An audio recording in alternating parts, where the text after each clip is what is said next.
मेरा मायका। बच्चों की गर्मियों की छुट्टियां लगे अभी 2 दिन हुए थे। सुबह सुबह पापा का कॉल आ गया। बोले बेटा कब आओगे। मैंने अनमने मन से बोल दिया पापा कुछ पक्का नहीं है, ऋषि टूर पर गए हैं, उनके आने के बाद देखूंगी।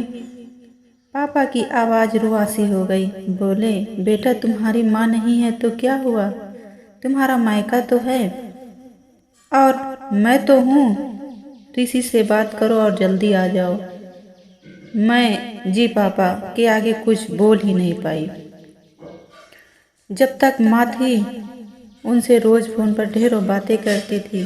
साल में एक बार गर्मी की छुट्टियों में मैं पूरे 10 दिन के लिए मायके जाती थी। वो सुख किसी जन्नत से कम नहीं होता था। बच्चों से ज़्यादा मुझे गर्मी की छुट्टियों का इंतज़ार रहता था। पर जब से माँ गई मेरा मायका जाने का मन ही नहीं करता। ऐसा लगता है जैसे मेरा मायका ही खत्म हो गया हो। एक सूनापन, एक खालीपन सब मेरी जिंदगी में भर गया था। पापा एकदम शांत स्वभाव के थे और कम बोलते थे, पर सबकी ज़रूरत का पूरा ध्यान रखते थे। ऐसा नहीं कि मैं पापा को प्यार नहीं करती थी, पर बचपन से माँ से ज़्यादा करीब थी, या यूँ कहूँ कि मेरे दिल में सबसे करीब मेरी माँ थी। अपने सारे सुख दुख और एक सहेली की भांति मैं उनसे साझा करती थी। आज सुबह सुबह पापा का कॉल आया तो उन्हें मना नहीं कर पाई। पापा का दिल रखने के लिए ऋषि से बोलकर अगले ही हफ्ते के टिकट करवा लिए और पहुंच गई मायके। जैसे ही दरवाजे पर पहुंची माँ की याद आ गई। ऐसा लगा जैसे वो अभी बाहर निकलकर मुझे गले लगा लेगी। सोच के आंखें भर आई, किंतु आज माँ की जगह पापा बाहें फैलाए मेरा इंतजार कर रहे थे। सालों बाद पापा को गले लगा के खूब रोई। पापा ने अपने आंसू छुपाते हुए प्यार से मेरे सिर पर हाथ फेरा और दिल थोड़ा हल्का हो गया। बहुत दिन बाद पापा को देखा, कमजोर लग रहे थे। वैसे तो भाई भाभी और पापा सभी मेरा बहुत ध्यान रख रहे थे। बच्चे तो अपने खेल और मस्ती में व्यस्त हो गए, पर न जाने क्यों मेरी नजरें हर पल जैसे माँ को ही ढूंढती थी। आज भी पापा पहले की तरह रोज खाने के बाद मेरी पसंदीदा मटका कुल्फी लाना नहीं भूलते थे। भाई भी बच्चों को कभी पार्क, कभी चिड़ियाघर तो कभी बाजार घुमाने ले जाता था। भाभी भी रोज मुझसे पूछकर मेरी पसंद का खाना बनाती। सब कुछ पहले की तरह ही था, बस माँ नहीं थी। इस बार मायके में मेरा दिल नहीं लग रहा था। मन की कमी मुझे बहुत खल रही थी। ऋषि को कॉल करके मैंने 2 दिन बाद का टिकट करवा लिया। सबने मुझे रोकने की बहुत कोशिश की, पर मैं नहीं मानी। देखते ही देखते मेरे जाने का समय आ गया। आज शाम की ट्रेन से मेरी घर वापसी थी। मैंने सामान पैक करके रख लिया था, बस पापा का इंतजार कर रही थी। पापा न जाने सुबह से बिना बताए कहाँ चले गए थे। का मोबाइल भी नहीं लग रहा था। मन घबरा रहा था, बिना बताए आखिर कहाँ गए।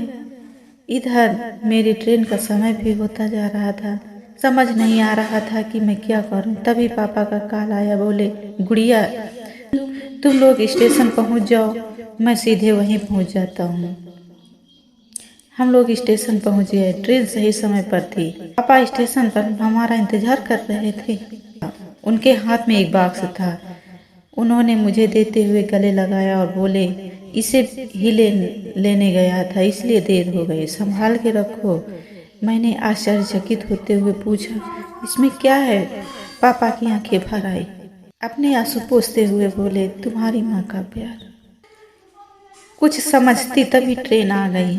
हमें ट्रेन में बैठा कर पापा और भाई ने विदा कर दिया। मेरी नज़रों से ओझल होने तक पापा वहीं खड़े हाथ हिलाते रहे। मैं भी एकटक न जाने कब तक बाहर खिड़की से उन लोगों को निहारती रही।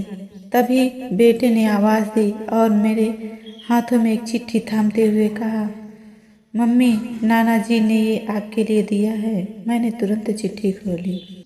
मेरी प्यारी गुड़िया रानी सदा खुश रहो। जब तक तुम्हारी माँ थी तुम्हारी हर छोटी बड़ी बात का ख्याल वही रखती थी। मैं जानता हूँ कि मैं तुम्हारी माँ की जगह तो नहीं ले सकता, पर उनकी कमी की पूर्ति करने की कोशिश तो कर ही सकता हूँ।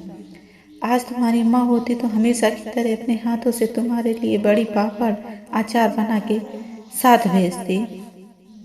माँ के हाथ का तो नहीं, पर उनके स्वाद जैसा सब सामान एक दुकान से बनवाने की कोशिश की है। उम्मीद है तुम्हें पसंद आएगा। और हाँ बेटा, माँ नहीं है तो क्या हुआ, तुम्हारा मायका और हम तो हैं। पहले की ही तरह तुम्हारा इंतजार रहेगा। ढेर सारे प्यार और आशीर्वाद के साथ, तुम्हारा पापा। पत्र पढ़ते पढ़ते मेरी आंखों से अश्रुधारा बहने लगी। सहसा मेरे मुंह से निकला, आई लव यू पापा। बात छोटी सी थी, पर उसमें अथाह प्यार शामिल था। ये सिर्फ मैं ही महसूस कर सकती थी। मायका से घर आए 1 महीना बीत गया था। पापा से रोज एक कॉल करके मम्मी की तरह घंटों बातें करती थी। दोस्तों, कहानी अच्छी लगे तो चैनल को सब्सक्राइब और कमेंट करके बताना बिल्कुल मत भूलिए।